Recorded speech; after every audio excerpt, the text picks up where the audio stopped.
Ravi de vous retrouver pour un nouveau numéro de Défense consacré cette semaine aux réservistes. Des dizaines de milliers d'entre eux ont été rappelés. Nicole, bonsoir. Vous avez les chiffres? Tout à fait, ils sont beaucoup à avoir reçu cette fameuse convocation, ce Tzaf-Shmoné, convocation donc à effectuer une période de réserve. Alors ce que l'on sait, c'est que ça concerne des dizaines de milliers d'Israéliens, des femmes et aussi des hommes. Concernant les chiffres, ils sont un peu encore flous puisque Tzahal ne publie pas les récents. On a certains chiffres qui ont été publiés avant cette nouvelle convocation. Selon donc les données de l'armée israélienne, depuis le 7 octobre, ce sont 295 000 réservistes qui ont d'ores et déjà été appelés. 80% ce sont des hommes, 19% ce sont des femmes. Concernant la moyenne, en moyenne, ils effectuent 61 jours de période de réserve selon les données de Ça, c'est en temps normal. Ça, c'est en temps normal, évidemment. Là, en période de guerre, c'est beaucoup plus long. Ça fait, il y en a pour beaucoup, ils ont fait plusieurs centaines de jours de Milouim, de période de réserve. Concernant les âges, la plupart des réservistes sont jeunes. 50% ont entre 20 et 29 ans, 31% ont entre 30 et 39 ans et 13% de ces réservistes ont entre 40 et 49 ans. Encore une fois, ce sont les données publiées avant cette nouvelle convocation et ça concerne en tout cas les périodes de réserve après, évidemment, le 7 octobre. Pour ces dizaines de milliers de réservistes qui sont appelés en ce moment et qui vont l'être ces prochains jours, ces prochaines semaines, pour la plupart, ce sont une nouvelle période. Ils en sont à la 6e, voire la 7e convocation d'effectuer une période de Milouim. Évidemment, il n'y a pas de date de fin et ça concerne tout le pays. Ils vont être en Judée-Samarie, mais aussi dans le nord, face au Liban, face à la Syrie et aussi dans la bande de Gaza. Merci Océane, Nicole, très détaillé et c'est la question que je vais poser à mon premier invité, Erez Wiener. Merci d'être avec nous, vous êtes général de brigade de réserve. D'abord, on aimerait comprendre, est-ce que c'est ça véritablement l'appellation Tzva Ha'am en hébreu, c'est-à-dire l'armée du peuple, le fait que pour la 7e, 8e fois parfois, les réservistes sont appelés? Quand vous entendez toujours une seule et même chose, il demande, si vous nous avez appelés, appelez-nous pour l'emporter, pour vaincre, et pas encore une fois pour attendre et pour faire la moitié du chemin, mais une bonne fois pour toutes, vaincre le Hamas et terminer cette guerre. La vraie question est de savoir, puisque vous êtes en haut gradé, vous connaissez parfaitement ce qui se dit, notamment autour de ce qu'on appelle en hébreu le forum Matkal, le forum de l'état-major. Est-ce que ce message, il est entendu? Ce message est entendu et très clairement aujourd'hui dans la conversation du chef d'état-major avec des officiers de réserve et de rang, et qui disent qu'il y a ici un contrat. Vous nous appelez, nous venons pour la 6e ou même 7e fois, mais utilisez-nous de manière intelligente et ne vous moquez pas de nous, si vous voulez, pour dire les choses crûment. Je pense que ça a été bien entendu comme message et la dernière décision du gouvernement allait en ce sens, vaincre le Hamas. Ça fait fort longtemps que nous faisons juste la moitié du travail. Nous avons combattu le Hamas, nous avons eu des résultats très importants, mais nous n'avons pas occupé le domaine humanitaire, nous avons permis au Hamas de se renforcer, de se reconstruire, et ça, cela doit changer. Donc, en plus de l'attaque planifiée, et des changements en ce qui concerne le contrôle de l'aide humanitaire et avec l'aide de Dieu quand cela arrivera, et on arrivera au plan de Trump d'émigration et on pourra arriver à la fin de cette guerre et les otages pourront rentrer à la maison. La vraie question, c'est de savoir, vous y allez. Il y a énormément de messages sur la toile, alors sans doute que c'est une minorité, mais une minorité qui fait du bruit et qui dit n'y allez pas. Est-ce que vous pensez que c'est qu'un épiphénomène sur les réseaux ou ça prend de l'ampleur? Ça n'est pas un phénomène de réseau ni une vague croissante. Nous savons pendant toute la guerre et bien avant encore, à l'époque de la réforme judiciaire et ce qui se passe dans la presse et dans le public face à cette réforme. Il y a peu de gens qui ont un très gros micro. Et ces voix-là contrôlent la presse, peut-être pas I24, mais les autres organes de presse. Et ce sont des voix qui contrôlent le milieu des affaires en Israël. Mais le peuple, la population est ailleurs. La population, on la retrouve dans les lieux de rendez-vous des réservistes qui arrivent par milliers, par dizaines de milliers. Je pense que là, il ne fait aucun doute, et nous le voyons aussi dans ce petit groupe de gens qui manifestent. Mais quand des petites gens font une grande ombre, eh bien, ça veut dire que le soleil va se lever. Voilà ce que disent les soldats. Alors, j'espère que nous allons dans le bon sens et que nous allons voir le plus vite possible cette attaque être lancée. Erez Wiener, vous avez plus de 35 ans de carrière militaire. Vous avez connu beaucoup de guerres au cours de votre carrière militaire. Lorsque vous entendez des grands de ce monde, le président français, le chancelier allemand et également le Premier ministre britannique qui disent que ça ne sert à rien de relancer une offensive dans la bande de Gaza et que vous servez, vos enfants servent aussi leur période des réserves. Vous leur dites quoi, très clairement? Quand il y a 25 ans, j'étais officier dans le bataillon de la Judée-Samarie en pleine intifada et que nous avons vu des attaques, les autobus sautés à Jérusalem, à Tel Aviv, des attaques dans les centres commerciaux et les restaurants. À l'époque, on nous a dit que le terrorisme ne peut pas être vaincu. On ne peut pas vaincre une population qui se bat de telle manière de soulèvement populaire, comme ils disent. Et nous avons fait la preuve à l'époque que c'était possible. Quand j'ai commencé mes fonctions en 2002, le terrorisme était à son apogée. Quand j'ai terminé en 2005, il y avait 0 tué par les attentats en Judée et Samarie grâce au travail de beaucoup de bonnes gens, et on peut faire la même chose à Gaza. On a trop abandonné ces dernières années la situation à Gaza. On a permis au Hamas de se renforcer. On lui a permis d'importer des armes d'Égypte en disant tout le temps c'est pas la peine de s'occuper du Hamas, on ne sait pas ce qui se passera le lendemain, qui va remplacer le Hamas. Et malheureusement, le 7 octobre nous a prouvé qu'on ne peut pas vivre à côté du Hamas. Et donc maintenant, notre rôle, de moi-même, de mes camarades, de mes enfants qui servent, c'est faire ce qu'on a fait il y a 25 ans et détruire le Hamas en tant qu'armée, en tant qu'administrateur. Erez Wiener, merci beaucoup d'avoir répondu à nos questions. Et puis on poursuit cette émission avec la situation au front de Gaza, Judée-Samarie, Liban et Syrie, où comment se déroulent les opérations de l'armée israélienne, et on en parle juste après puisque ça concerne les réservistes justement. Tout d'abord, à Gaza, Tsahal a lancé cette semaine une nouvelle opération terrestre. Son nom, Char de Gideon. Les brigades blindées d'infanterie ont intensifié leurs opérations pour détruire les derniers bastions du Hamas, libérer les otages, tout en gérant le déplacement de centaines de milliers de civils palestiniens. Aux frontières nord d'Israël, la pression ne retombe pas. Tsahal agit, anticipe et frappe. L'armée confirme de façon quasi quotidienne cibler des infrastructures terroristes du Hezbollah au Liban. Et ce, à chaque violation du cessez-le-feu par la milice chiite. Dans le même temps, l'armée libanaise est fortement déployée dans le sud du pays et est parvenue à démanteler plus de 90% des infrastructures du Hezbollah depuis le début du cessez-le-feu. En Syrie, des frappes attribuées à Israël ont visé ces derniers jours des sites militaires de l'ancien régime syrien, perçus comme une menace pour la sécurité d'Israël. Les forces israéliennes ont localisé des bunkers et de nombreuses armes, notamment des canons, des lanceurs, des obus de mortier, des charges explosives et des mines.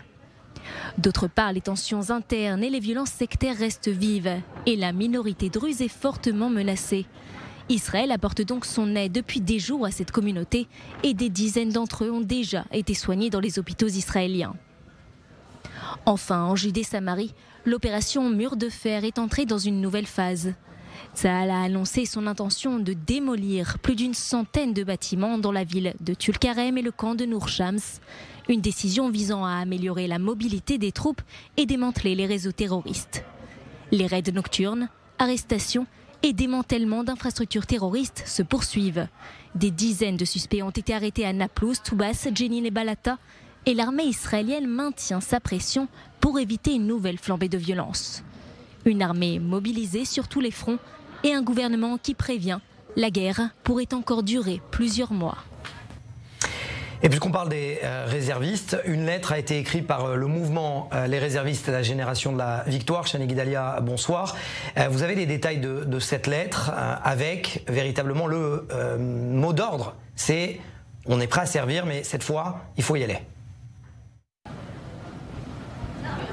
Oui Mathias, ces réservistes ont envoyé une lettre, pas pour refuser de servir, puisque au contraire, leur engagement est sans équivoque. Ils l'écrivent dès le début de la lettre, nous serons là pour toute mission. Il faut préciser que des milliers d'entre eux ont déjà reçu pour la 8e fois un ordre de mobilisation. Et au-delà de cet engagement, ils portent un message plus politique. Ils appellent à la fin de la stratégie des rondes sans fin adoptée par le gouvernement israélien. En d'autres termes, ils refusent de voir cette guerre se prolonger sans décision finale et sans défaite totale des organisations terroristes. Leur message est fort. Ils écrivent dans cette lettre, je cite, « Après des centaines de jours de service de réserve à Gaza, au Liban et en Judée-Samarie, après avoir risqué nos vies et vécu de nombreuses pertes sur le champ de bataille, nous n'accepterons pas l'échec. » Ces réservistes sont clairs, ils ne veulent pas que les combats se soldent par une énième phase de gestion de la crise, ils veulent une solution à long terme. Là encore, leur message est fort. Ils écrivent dans la lettre « Nous ne sommes pas d'accord pour occuper des zones que nous avons occupées 4 ou 5 fois avec nos amis qui ne sont plus parmi nous, des zones qui ont été rendues à notre ennemi encore et encore sans résultat. » Donc après des mois de service, leur conclusion est sans appel. Ils exigent la victoire et ces propos ont été réitérés par le directeur du mouvement Génération de la Victoire, le commandant Gilad Ach. Un an et demi après le début de la guerre, l'État d'Israël refuse toujours de trancher. Nous en payons le prix fort et à chaque fois, on nous dit de revenir. Nous ne sommes pas des objecteurs de conscience et nous sommes contre le refus de servir. Mais enfin, bon sang, il faut en finir avec cette guerre. On ne peut pas continuer comme ça. Et j'ai avec nous et avec moi 2 réservistes, Yael Yuna, bonsoir, merci d'être avec nous, et Nathanaël Slama également, merci d'être avec nous. Alors galanterie oblige, vous ne m'en voudrez pas. Je pose la première question à Yael. 480 jours de réserve. Vous êtes réserviste technicienne dans l'armée de l'air. Exactement. Ça consiste en quoi d'abord? Alors c'est vérifier les avions, leur donner le départ. Donc en fait un avion ne peut pas voler en fait si on le vérifie mal ou s'il y a un petit problème. C'est le réparer quand il y a un problème. C'est être la personne qui est la dernière personne que le pilote voit en fait avant de partir, puisqu'on les accroche. Pilote de chasse, hein. Pilote de chasse, donc F-16. Donc on les accroche, on leur dit bon départ et ils peuvent partir en toute sécurité quand ils partent.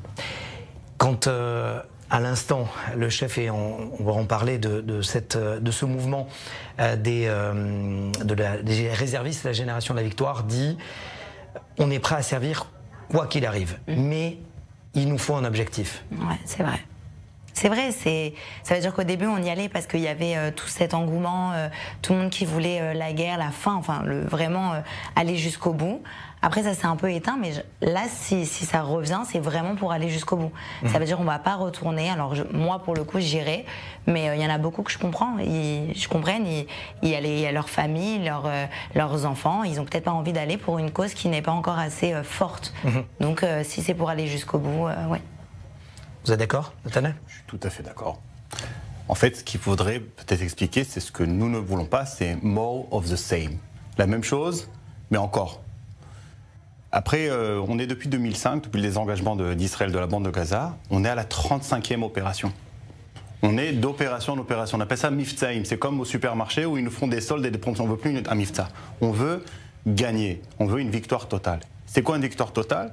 C'est une victoire après laquelle plus personne ne se posera la question de savoir si Israël a gagné ou pas. Je me rappelle encore en 2014, dans l'opération Bordure protectrice, Tzוק Eitan, où il y avait une question qui se posait, est-ce que nous avons gagné ou pas? Sachant que le Hamas détient maintenant 2 corps de soldats et que nous, on a démonté à peu près la moitié de Gaza, est-ce qu'on a gagné ou est-ce qu'on n'a pas gagné? C'est le genre de question qu'on ne veut plus se poser après ce combat à Gaza.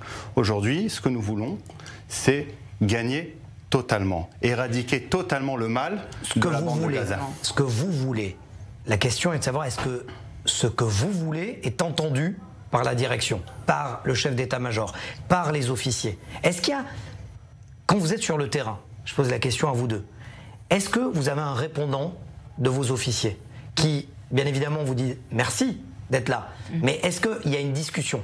Il y a une différence entre Yael et moi, c'est qu'elle, elle est dans l'armée de l'air et que tout ce qui se passe dans l'armée de l'air est très surveillé et très enregistré. C'est très secret aussi, ça veut dire qu'il y a beaucoup, excuse-moi je te coupe, mais il y a beaucoup, parfois on essaie de poser une question, on essaie de savoir si, est-ce qu'on va aller jusqu'au bout, qu'est-ce qui va se passer, etc. Et c'est vrai qu'on n'a pas beaucoup de réponses, même si on est au premier plan.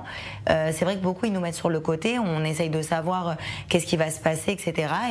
Et c'est dommage déjà qu'il n'y ait pas de réponse, mais en même temps, on peut aussi comprendre que de l'autre côté, les personnes plus au-dessus doivent aussi garder un petit peu de secret, voilà, exactement, pour pas aussi mettre l'angoisse. Mais la différence entre l'armée de l'air et ceux qui sont sur l'armée de terre, sur le terrain, c'est que il y a moins de contrôle sur nous.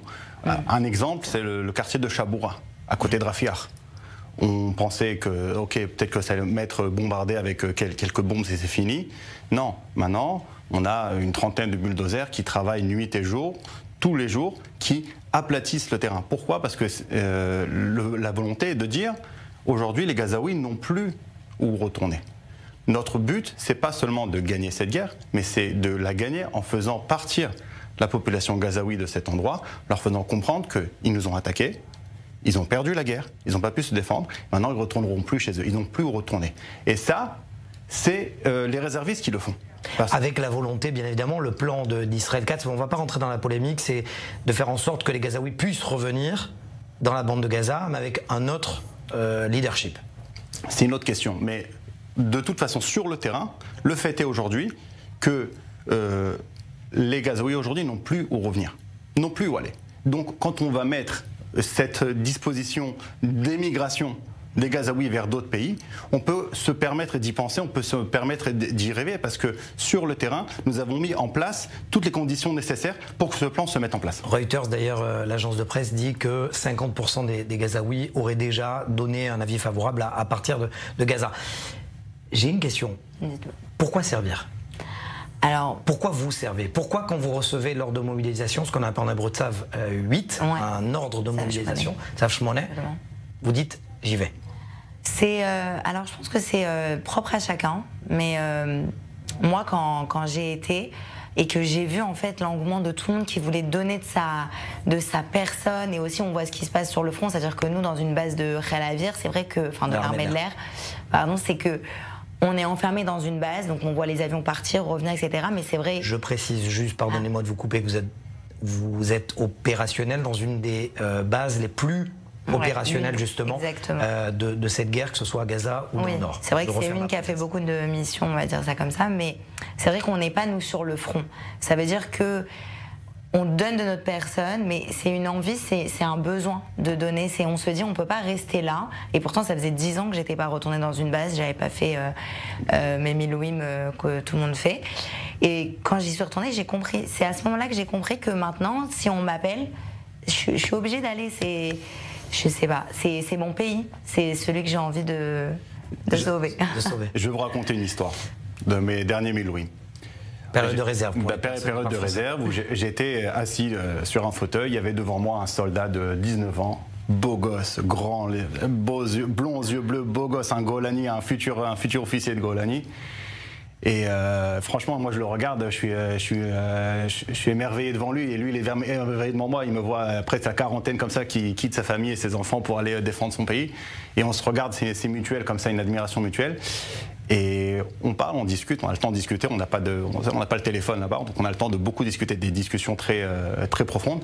Et il me regarde et me dit, mais dis-moi, toi maintenant à ton âge, si toi quand tu avais mon âge, tu aurais su que tu allais te retrouver maintenant avec moi dans ce salon-là, en train d'entendre des coups de feu autour et des avions de chasse qui envoient des bombes à 500 mètres de chez toi.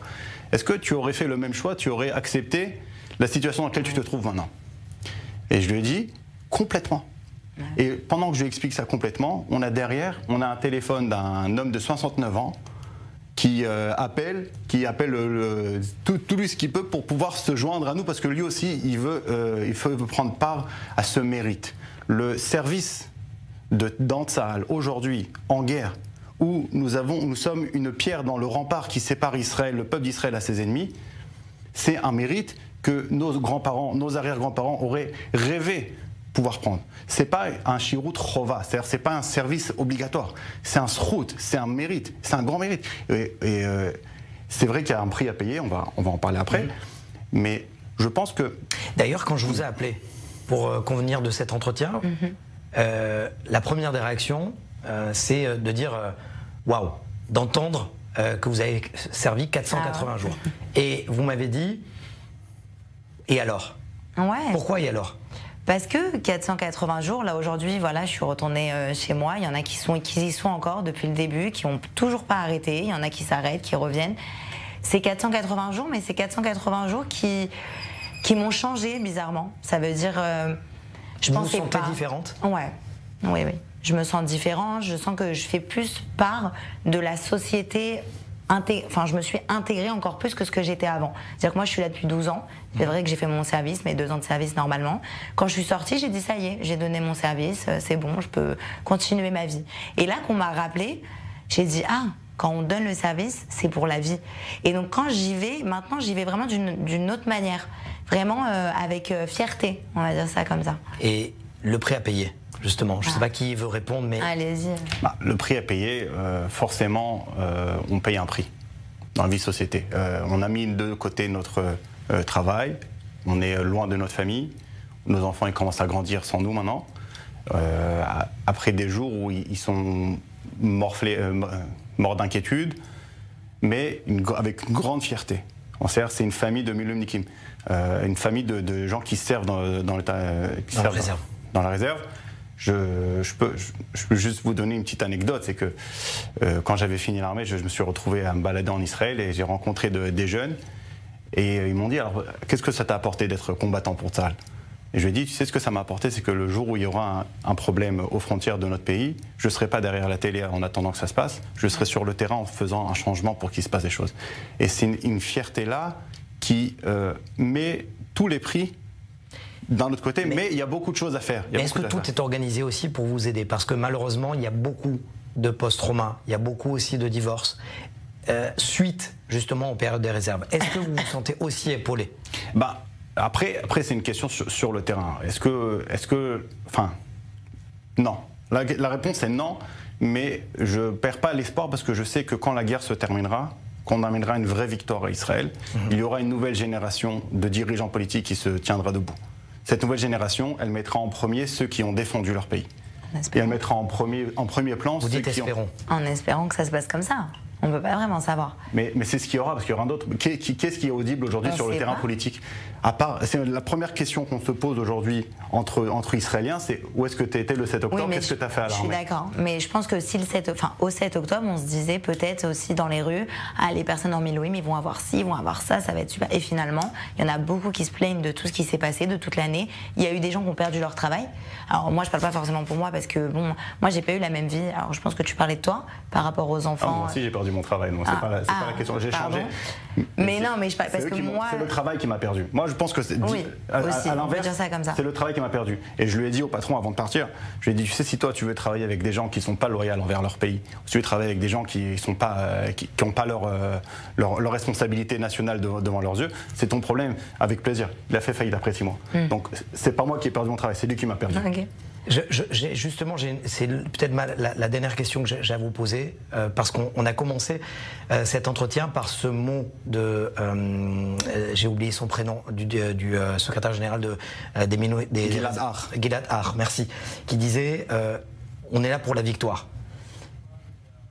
Qu'est-ce que vous allez raconter à vos enfants, à vos petits-enfants, pardon? À mes petits-enfants. Déjà, je leur raconterai comment ça s'est passé. Ce qui s'est passé le 7 octobre, c'est quelque chose qu'il faut raconter, je pense, qui doit se suivre. Et on leur racontera que... En tant que réserviste. En tant que réserviste, que la mobilisation que tout le monde a eue d'un coup, même parlons autre part aussi des réservistes, il y a aussi les personnes en dehors qui ont fait des barbecues, qui étaient là pour vraiment remonter le moral, il faut aussi en parler. Moi j'ai beaucoup d'amis qui ont fait ça, qui ont été faire des barbecues pour remonter le moral, qui ont dansé avec les Chayalim, qui ont fait des plateaux de Shabbat. Vraiment c'est magnifique ce qui s'est passé, on a senti le Ham Israël vraiment ensemble. Et donc du coup moi je pense que je leur raconterai aussi ça veut dire que les réservistes, c'est très important. Déjà il faut qu'il y ait beaucoup de kavod envers eux, donc de respect envers eux et aussi aux personnes qui donc ont perdu quelqu'un, etc. Et ça a changé beaucoup de personnes. Je pense que c'est quelque chose qu'il faut vraiment le raconter, mais d'une façon plus de fierté que le malheur qui est arrivé ce jour-là.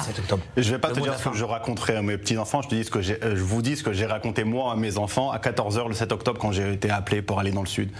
Je leur ai dit, vous savez, on a un mérite maintenant de prendre l'uniforme et vous allez avoir peur peut-être, je ne sais pas ce qui va arriver, mais il y a une chose qui est sûre, c'est que ceux qui nous ont fait du mal, on leur fera payer un prix. Et ils comprendront qu'il ne faut pas s'occuper d'essayer de toucher le Ham Israël. Et ça a été quelque chose qui les a renforcés eux-mêmes aussi, mais c'est une question qu'on se posera, qu'est-ce qu'on racontera à nos petits-enfants. J'espère vraiment qu'on pourra leur raconter qu'on a pu changer la phase du Moyen-Orient, qu'on a pu faire changer les frontières de l'État d'Israël, qu'on a pu ramener une victoire et une paix, et qu'ils vivent aujourd'hui des temps faciles parce que nous avons vécu des temps difficiles. Merci Nathanaël, merci Yael. Avec plaisir. Bonne période de réserve et rentrez sain et sauf pour chacun d'entre vous lorsque vous serez appelés. Voilà, c'est la fin de cette émission spéciale consacrée aux réservistes et ce qu'ils endurent aussi au quotidien. Merci de nous avoir suivis. L'information continue sur i24 News.